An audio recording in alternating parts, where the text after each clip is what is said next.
let's start with the main event. I said it on the nosebleeds. Go check that out. Our betting show. That's Mm-hmm. YouTube only. 3 or 2.5 years in the making. This felt like a rematch that probably should have happened a little bit sooner. Yep. But here we are. First quarter 2022. Israel Adesanya this time as the champion. Robert Whittaker as the challenger, Dominic. I want you to kind of paint the picture for the audience and for anybody listening that maybe wasn't watching at the time or wasn't really following or doesn't remember. You start at the end point of fight one and talk about where these two guys have gone since. Where have they gotten better? Where have they gotten worse or stayed stagnant or whatever? What has changed from fight number one?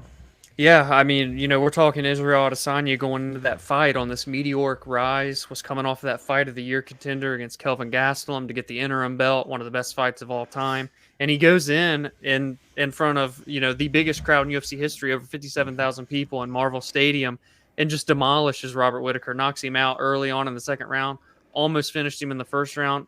He looked perfect, as perfect as you can be inside the UFC octagon. And, we've seen a lot of both guys in the aftermath, but Whittaker took some time away for his mental health, like a year off, I believe. But now he's rallied off 3 straight wins, all against top level guys: Jared Cannonier, Kelvin Gastelum, and Darren Till. And they've all been decision wins where we've seen him go 3 rounds, we've seen him go 5 rounds. We've seen a lot of Robert Whittaker in the cage, and the same goes for Israel Adesanya. He had that snooze fest in his first title defense against Yoel Romero. But then he goes on to defeat Paulo Costa, made it look easy. It was absolutely flawless in that fight, looked spectacular. He challenges Jan Blachowicz up at 205 pounds to try and become a double champ. He doesn't come out with the win there. He kind of gets not dominated, but it was a pretty convincing win for Jan Blachowicz. The size just really, played a big factor there in that one. But he drops back down to 185. And he looks amazing again for 5 rounds against Marvin Vettori, the second time that he beats him. So here we are today. It's been quite a while since we've seen Izzy. At least it feels that way because he has been such an active champion and such a just active fighter. This guy, Noah, has not even been in the UFC 4 years. Actually, this month will mark his 4-year anniversary inside the UFC, and he's 10-1 in a championship belt and 3 title defenses. So, again, it goes back to that rise we saw of him. It's really one of the biggest ones we've ever seen. And here we are. You said it's, the rematch 2.5 years in the making. Yes, it could have happened sooner, but it still feels very right to happen right now. These are the 2 clear-cut top fighters in the 185-pound middleweight division. And, I'm very excited for this. I've had a very good feeling about this. I'll kind of wait till we get into the X's and O's about how it will play out. But I'm very excited for this. It's elite level guys in their prime. And you can't ask for nothing better than that when it comes to a title fight. Yeah, based off of your observations there, your recap of kind of where we started and where we are at now, a lot of positive takeaways, basically. These guys have both looked, for the most part, fantastic. And I actually appreciate that. I think we're both on the same page as far as the light heavyweight fight. Like, yes, disappointing for Adesanya not to get that champ status, and you can look at that as a very clear sign of maybe what is to come if he does try to go back up to light heavyweight. But Yeah. in terms of his middleweight title run, I don't think there's much to take away from that fight. I really don't. I mean, Blachowicz won the way he needed to. Yeah. Did it by being the bigger guy.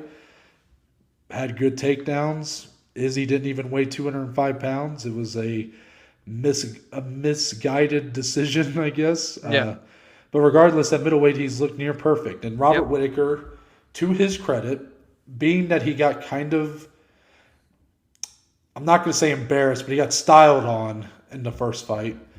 He went back to the drawing board, made a lot of improvements, and looks like I don't, we threw that 2.0 around with him, and he was already so good to begin with. I know, man. I don't know if I could really say he's like a new fighter or something. I mean, he was already very good, very well-rounded.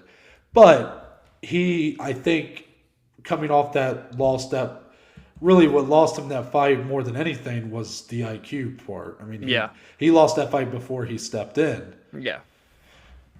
I think his 3 wins since have showed a much smarter fighter. He's more polished, you know. Yes, I mean, he just seems more sure of himself, more confident in his ability, and especially in his ability to go 3 rounds, to go 5 rounds.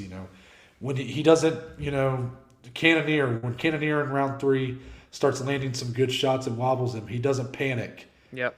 He looks to grapple him, take him down, and try to hold him down for the rest of the round, and did so. I mean, he got wobbled bad. If that was the Yoel Romero fight where you saw him get wobbled and dropped and nearly finished, and he was looking to fire back, Yeah. while being on droopy legs.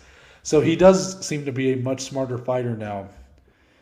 The question, though, is, I guess, that I have is, does it really matter? Because, again, Israel Adesanya, while being a pure specialist, I mean, one of the best displays of striking you'll ever see in the UFC. Not, what you can clearly say, Robert Whittaker, more well-rounded, more weapons, but none of them are as elite as what Adesanya offers. And Adesanya is an elite defensive fighter as well. You call it the Izzy effect a lot of times. He, no matter where his opponent is in proximity to him, he always has the perfect defense for their shot and the follow-up to hurt them bad. Because he's a really good counterpuncher and doesn't get hit a lot. I mean, yes, the Calvin Gastelum fight was a thing, but Yoel Romero, as bad a fight as that was, didn't get hit much.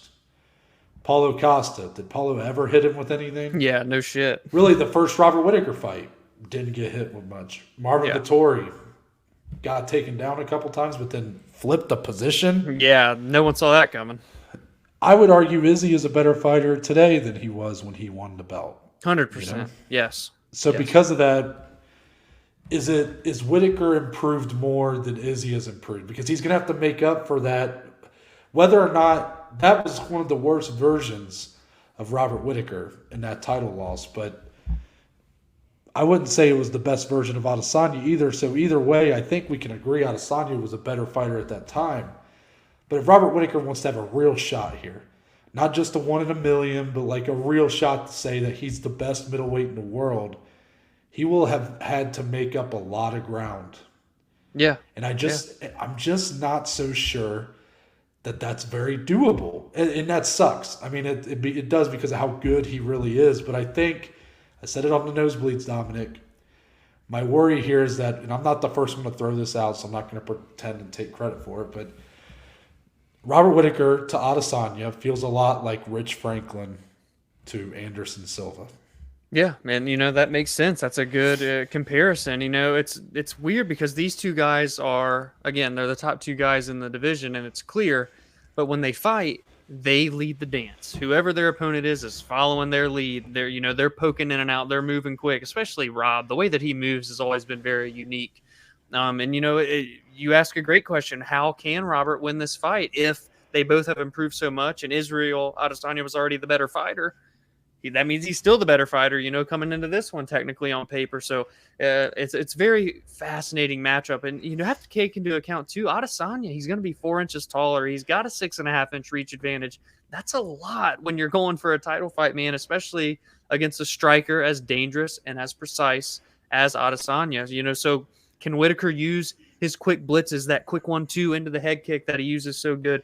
Can he even land that against a guy that's so much taller than him and Adesanya? There's so many question marks in terms of just how the fight will play out. And I talked about this on the Nosebleeds. I've talked about it time and time again, and I have to bring it up here.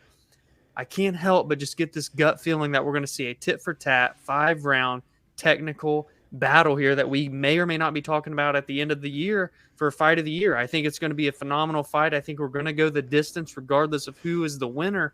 But again, Adesanya has looked, literally is perfect at middleweight when you look at his record, and he's almost looked perfect in those fights too.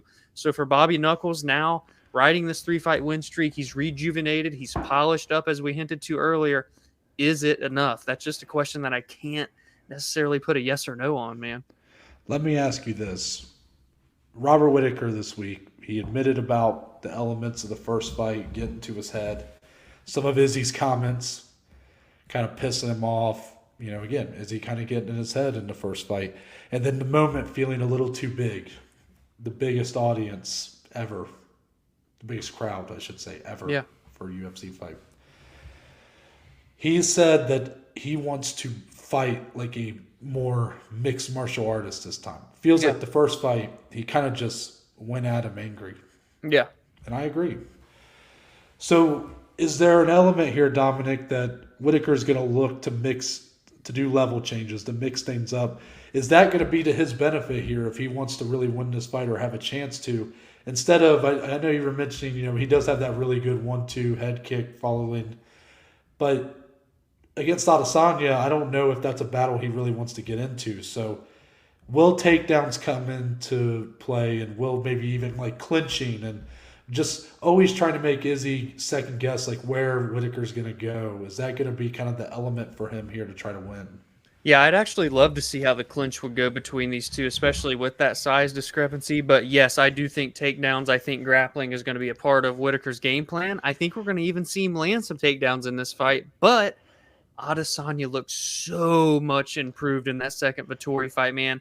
His takedown defense looked great, but when he did go down, like you said, flipping positions, he had Marvin Vettori in a submission. I was like, Marvin what the hell? Vettori is a big dude too, and he made that look easy. Yeah, so you know, it just makes you wonder. You know, Israel obviously going to be the bigger man in this one. What can he do? I wouldn't even be surprised if maybe Adesanya does a little, you know, sneaky trip or something in there. But yes, if Whittaker wants to win this fight, not only is he going to have to, you know, obviously land strikes on the feet, but grappling and wrestling is going to have to be at least be implemented. The level changes, regardless if he even lands a takedown, you're going to have to present the threat there to at least put it in Adesanya's head. Let's move on.